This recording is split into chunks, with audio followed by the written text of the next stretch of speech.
Bonjour, täna me räägime prantsuse keele häälikutest.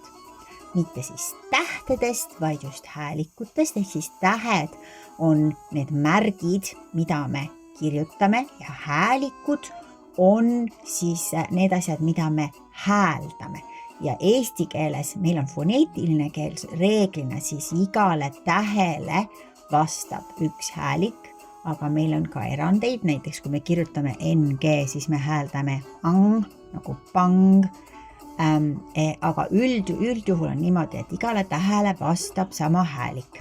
Nagu teeb vast juba inglise keele põhjal teate, siis on inglise keeles ja paljudes muudes keeltes niimoodi, et kõikide häälikute jaoks ei ole oma tähte ja seega siis vahel on niimoodi, et selleks, et tähistada kuidagi ühte häälikut, on meil vaja mitut tähte ja kui need tähed siis omavahel kokku kõrvuti satuvad, siis me teame, kuidas me peaksime hääldama. Näiteks inglise keeles on, kui kõrvuti satuvad A ja 2 V, kui meil näiteks on siis sõna S, A, 2 V, siis me teame, et me hääldame seda soo, sest A, 2 V kokku hääldub O hoopiski ja mitte siis av, näiteks me ei ütle sav.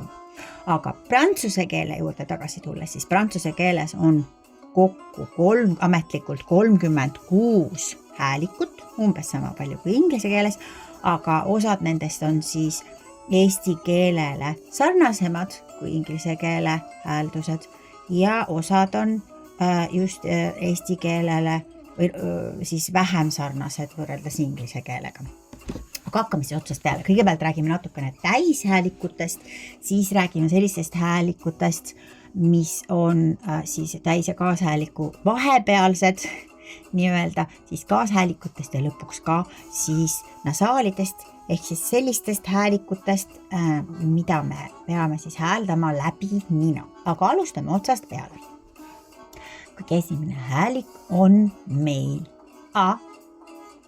Kirjutatakse siis seda, siin vasakul pool näete sinise märgiga või sinise värviga on tähistatud siis täht, siis punane on siis see, kuidas prantsuse keeles kirjutatakse seda ja siis on teil näidis sõnad ka siia toodud. Aga see sinine on siis millisele tähele või eesti keele häälikule siis see vastab. Ja nagu te näete, siis prantsuse keeles, nagu eesti keele A, ongi prantsuse keeles ka A. Ja siis kasutatakse seda siis 3 erinevas kirjutamise viisis, ehk siis on lihtsalt A või siis artiklina on tal siis väikene kriipsuke peal, mida nimetatakse accent grave prantsuse keeles, aga seda hääldatakse ka A ja siis on veel see mütsikesega A, mis see mütsikese nimi on accent circonflexe. Seda siis ajalooliselt hääldati natukene pikemalt ja teatud Prantsusmaa piirkondades hääldatakse siis natukene ka erinevalt, aga üldiselt on see kõik täpselt sama häälik, ehk siis A, arbre, A, bac. Järgmine häälik on meil E, ehk siis selline väga lahtine E. Siin on nüüd eesti keelega erinevus, ehk siis, et prantsuse keeles seda meie tähte E, kui seda hääldatakse natukene lahtisemalt või natukene kinnisemalt, sellest sõltub tegelikult, võib sõltuda ka sõna tähendus, ehk siis see lahtine E, millel on siis kas hääldusmärgina see kriipsukene, ülespidi minev kriipsukene, eks accent aigu on peal, seda hääldatakse siis E, ehk siis ta on selline E ja I vahepealne, ehk siis näiteks E fermé, E allé, E ne. Ja nagu te siis näete, seda on võimalik lisaks sellele E ja ülespidi mineva kriipsukesele veel kirjutada ka E-R-ina ja E-Z-ina. E.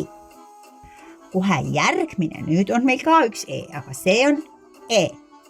Eelmisega võrdlen siis, kui ma neid niimoodi eraldi hääldan, siis eestlase kõrv ilmselt seda väga hästi ei taba, aga kui ma panen need kõrvuti ja te ilusasti kuulate, siis ma arvan, et te saate aru, mis vahe nendel on E, E, E, E, E, E.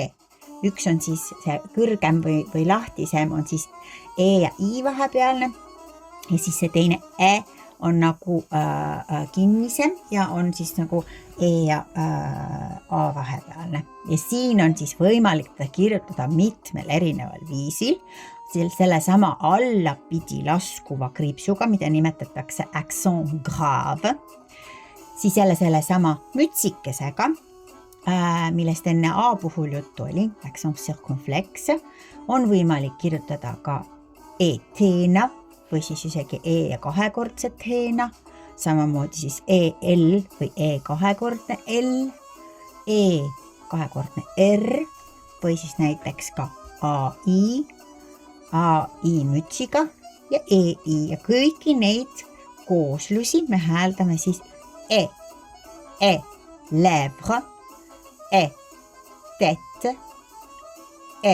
jouet, assiette, L, miel, belle, R, terre, E, lait, E, maître, E, neige. Ehk siis need kõik kooslused, täpsustan siis ka, et kui sellel E-l on T järgi, siis me ei häälda seda lihtsalt E, vaid lihtsalt see näitab, et kui tal T on järgi, siis ta hääldatakse selle kinnisema E-na. T hääldame ikkagi välja ja siis L-i ja ER-i puhul ka need järgmise kaashäälikum hääldame ikkagi välja, aga siis see E automaatselt hääldub siis selle kinnisema E-na. Järgmine häälik on meil I ja väga palju erinevaid kirjutusviise selleks ei ole, ongi lihtsalt tavaline I või on Y, I, ami, I, pyjama. Järgmine häälik on meil O. Siin on ka mitmeid natukene erinevaid kirjutusviise ja te näete, et siin vahepeal on kriips. See kriips on nüüd selleks, et kui ma ütlesin ennem, et katsuge kuulata, kas te saate aru, et nendel erinevatel E-del on tegelikult natukene vahe, et on E ja E, siis siin tegelikult nendel kahel O-l on ka vahe, aga seda on eestlase kõrva jaoks veel rohkem keeruline välja kuulata. Nii et alguses sellega nagu me tegeleme ei hakka, lihtsalt teile teadmiseks, et on siis erinevad need O häälduse variandid, 2 tükki, ehk siis, et näiteks siin on O vélo, O hôpital, O jaune, O château, aga siis samas on O école, O pool, üks on nagu natuke lahtisem, üks on esimene on siuke natukene uusarnane, huuled lähevad rohkem kokku, vélo, hôpital, jaune, O ja teine on école, O, et selline väikene vahe. Järgmine on väga lihtne, häälik on U, aga kuna prantsuse keeles U-tähte hääldatakse Ü, ütlen juba ette ära, siis selleks, et kirjutada U-häälikut, kasutavad nad 2 tähte, ehk siis O ja U kõrvuti. Nii et U-hääliku jaoks prantsuse keeles kirjutatakse O-U, ehk siis U, toujours. Järgmine häälik on Ü ja selleks on ka natukene erinevaid kirjutuse variante ja nagu te nende kriipsukeste järgi siis siit ehk mõistate, ka väikesed häälduserinevused ja siin siis lausa 3 natukene erinevat varianti, et meil on siis Ö, cheval, siis on Ö, heureux, ja siis on cœur, neuf, ehk siis 3 natukene erinevat. Cheval, heureux, cœur, neuf. Tea, kas te nüüd kuulsite, aga sellega peale me ka rohkem praegu ei peatu. Siis on selline häälik nagu Ü. Eesti keeles on meil selle jaoks ekstra siis täppidega U-täht või kripsukestega U-täht. Aga prantslased kasutavad meie mõistes siis U-d, seda hääldatakse Ü. Ü, cube, Ü, mur. Ja siis kunagi, nagu ma ütlesin, selle accent circonflexi ehk selle mütsikesega hääldati natukene pikemalt, aga üldiselt see on ikkagi sama häälik siis Ü. Nii, nüüd jääme juba selliste pooletoobiste tähtede juurde nii-öelda. Me teame, et eesti keeles meil J-täht on kaashäälik, sest et see on selline I, millele järgneb täishäälik ja siis teda hääldatakse J häälikuna. Nii, ja prantsuse keeles nimetatakse seda pool täishäälikuks, pool kaashäälikuks ja kirjutatakse teda siis kas Y-iga või siis I-L-i abil. Ja näiteks on meil siis I crayon, crayon, I fille, I paille, I soleil, I feuille, I nouille. Ehk siis ükskõik milline kooslus siin selle I ees siis täishäälikutest on, kui on I ja L, siis seda hääldatakse I nagu kahekordse jotina eesti keele mõttes nagu maia, fii. Välja arvatud väga üksikud erandid, mis on siis otseselt ladina keelest tuletatud. Hääldatakse siis L välja, aga üldiselt hääldatakse I, kui on ILL. Nii, ja siis on meil sellised häälikud, kus on nagu mõnes mõttes nagu kaks häälikut hääldatakse kokku. Ja siin on nendest üks, et kui näiteks U ja I on kõrvuti kirjas, siis me hääldame seda vii. Ehk siis näiteks siin vii, nüi. Järgmine kaks häälikut kokku on siis wa, näiteks wa, roi, boite. Järgmine häälik on lihtne, see on p, nagu eesti keeles p, papa, ja ka kui on kahekordne p kirjas, siis tegelikult hääldatakse seda ühekordsena appétit. P, papa, p, appétit. Järgmine on ka lihtne, nagu eesti keeles b, robe. Järgmine lihtne taas t, tart, botte. Järgmine on d, don, de addition. Siis jälle üks natukene keerulisem. Häälik on k. Ja selle jaoks, nagu te näete, siin on 6 erinevat versiooni, kuidas saab siis seda kirjutada. Ja meil on siin näiteks C-täht, k, car, kahekordne C, k, accord, siis on Q ja U kõrvuti. K, quand, lihtsalt Q, K, kokk. Siis erandkorras võõrsõnade puhul kirjutatakse siis prantsuse keeles ka K-täht, seda üldiselt harva kasutatakse. K, kiwi. Ja siis on näiteks siin veel K, cœur. CH-ga. See on siis erandlik, sest üldiselt CH prantsuse keeles hääldatakse hoopiski š. Järgmine häälik on meil G ja üldiselt G-tähega seda tähistatakse, aga oleneb nüüd, milline täishäälik järgneb siis sellele G-tähele. Need on siis tegelikult 3, on siis G järel, kui on A, O või U, siis me hääldame välja selle G-ina. Näiteks G, gär või siis siin teine G, gär. Ja miks need on eraldi välja toodud, mitte lihtsalt pandud, et G ja siis järgneb A, O, U, on see, et reeglina seda U-tähte kasutatakse ainult sellisel juhul, kui seda U-d siis ei hääldata, vaid et selle G-häälikule järgneb E näiteks või I, aga E või I, kui on G-hi järgi, siis me peaksime hääldama seda hoopiski Ž, nagu on inglise keeleski. Ja siis me paneme U-tähe sinna vahel lihtsalt selleks, et me ei hääldaks näiteks gitar, vaid me ütleksime gitar, mitte gitar. Nii et see U, tal muud funktsiooni ei ole kui see lihtsalt, et U ütleb, ole hea, häälda nüüd seda G-tähte ikkagi G, kuigi talle järgneb E. G, gär. Järgmine on meil F. F-il on siis lihtsalt F-täht kirjutatakse, café näiteks, kui on kahekordne F, siis coffre ja siis F-i on siis võõrsõnade mõjutusena võimalik prantsuse keeles ka kirjutada PH, näiteks siis üks prantsuse keelt õppivate laste lemmiksõnu on la foc, on siis tegelikult hüljes, kirjutatakse PH-iga prantsuse keeles. Järgmine häälik on meil V, näiteks siis V, livre, aga kirjutatakse 2 V-ga, sellepärast et 2 V-tähega tegelikult prantsuse keeles ja oma keeles sõnu ei ole, on ainult võõrsõnad ja reeglina siis hääldatakse neid ikkagi V, näiteks siis V, wagon.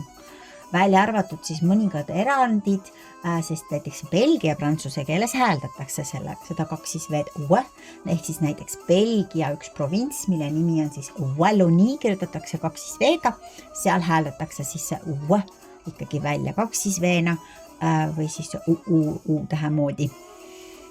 Sellepärast, et see on belglaste provints ja belglased ise seda 2 V-d hääldavad, aga üldiselt prantsuse keeles 2 V on ikkagi V hääldusega. Järgmine häälik on meil S, S on suhteliselt populaarne, seda on võimalik 6 erinevat moodi siis kirjutada, on siis S, savon, S, dessus, siis on võimalik teda kirjutada C-na, nagu me ennem juba vaatasime, et K-täht oleks siis C-tähe häälduseks, kui selle C järgi on A, O või U, aga kui on I või E näiteks, siis tuleb hääldada S ja siin on siis näiteks citron. Nii, siis on kasutusel ka selline asi nagu cédille, nagu selline väike sabakene on sellel C-tähel küljes ja see sabakene on tegelikult ajalooliselt pisikene S-täht ja selle funktsioon ongi see, et ütleb juhu, et ma olen siin küll C ja mulle järgneb selline täishäälik, antud juhul näete siis, et on O seal järgi, eks ole, kui on C järgi on O, siis me pidime hääldama seda ju K, ehk siis me peaksime tegelikult ütlema le con, aga kui siin on siis C-cedi, see sabakene ütleb, et ma olen S, siis me ütleme le son. Aga see on nagu väga üksikutes sõnades prantsuse keeles, näiteks seesama leçon, mis on tarvitusel ja siis français, mis kirjutatakse C-A-I-S, aga muidu me peaksime ju ütlema franquet. Nii et siis selle jaoks. Ja siis siin on meil veel T-täht, mis teatud laensõnades või mis on tulnud ladina keelest ja kreeka keelest, siis hääldatakse S-ina, nagu ka inglise keeles, et näiteks me ei ütle mitte attention, vaid me ütleme attention, ja siis ka võõrsõnana tegelikult science, S ja C kõrvuti science. Järgmine häälik on meil zero, lihtsalt Z-tähega, aga teatud sõnades hääldatakse ka S-i Z-ina, näiteks siin siis maison. Nüüd on meil häälik eesti keeles, nagu te näete, siis on meil selle jaoks olemas täiesti eraldi täht, see tagurpidi katusega S-täht on siis meil täht, on ju. Prantsuse keeles kirjutatakse häälikut CH. Inglise keeles tähelepanu oleks siis see č häälik, aga prantsuse keeles on see š. Ja siin ongi siis näiteks ša. Aga mõnikord kirjutatakse ka SH ja need on siis inglise keele laensõnad. Näiteks shopping, short ja nii edasi sellised sõnad, mis tulevad inglise keelest, kus on siis S ja H, aga üldiselt prantsuse keeles endas häälikud kirjutatakse siis C ja H, mitte S ja H. Järgmine häälik on meil ž. Kõige tüüpilisem loomulikult on siis sama J-täht, mis hääldatakse ž, jour, aga nagu varem juba natukene ka mainitud sai, siis ka kui on E või I on G-tähe järel, siis me hääldame seda ž ja siin siis näiteks ž, rouge ja ž, giraffe. Siis on meil lünn, ballon. R, millel ei ole siis muud midagi, kui et eesti R-i moodi me seda ei häälda, peame ka selle prantsuse R sealt kurgust kuskilt kätte saama. R, mer, R, terre. Järgmine on häälik, nii ühekordse kui kahekordse kirjutatuna siis chemin, comment, enniga samamoodi, banane, bonnet. Ja siis nüüd tulevad sellised huvitavad häälikud, mida siis kirjutatakse üles niimoodi natukene kummaliselt ja siis need hääldusmärgid on ka sellised natukene enneolematud. Siin selline häälik nagu nj, näiteks siis nj, montagne, nj, panje. Nii, nüüd jälle üks võõrhäälik ing. Inglise keeles tulnud kõik need ing-ga lõppevad sõnad, siin siis näiteks ing, parking. Ja nüüd ma panin teile siis siia väikse ninamärgi selle tähe juurde ja siis te teate, et te hääldate selle tähe läbi nina, ehk siis need on siis need nasaal-ninahäälikud, mida me peame harjutama. Siin on siis näiteks neid kõiki an, am, en ja em hääldatakse läbi nina. Maman, jambe, sang ja ton. Järgmine samasugune siis, aga tähega. in, im, ein, ain. Hääldatakse siis un, cinq, un, timbre, un, plein ja un, main. Järgmine häälik on selline omapärane, et see natukene oleneb sellest, et mis tal seal enne või järgi on ja natukene ka erinevatest prantsust keelt kõnelevate riikide ja maakondade piirkondadest, aga et see võib olla nii kui siuke mingi vahepeal, et siin on siis näiteks ongi artikkel näiteks un garçon ja parfum, parfum. Võib-olla siis rohkem moodi või moodi siuke vahepealne asi ta on. Ja siis kas un või um kirjutatakse. Nii, ja kõige viimane häälik, millest me täna veel räägime, on siis samamoodi nasaal, aga o-tähega kirjutatakse siis kas on või om, hääldatakse näiteks rond või nombre. Selline lugu on siis prantsuse keele häälikutega. Mesdames et messieurs, au revoir.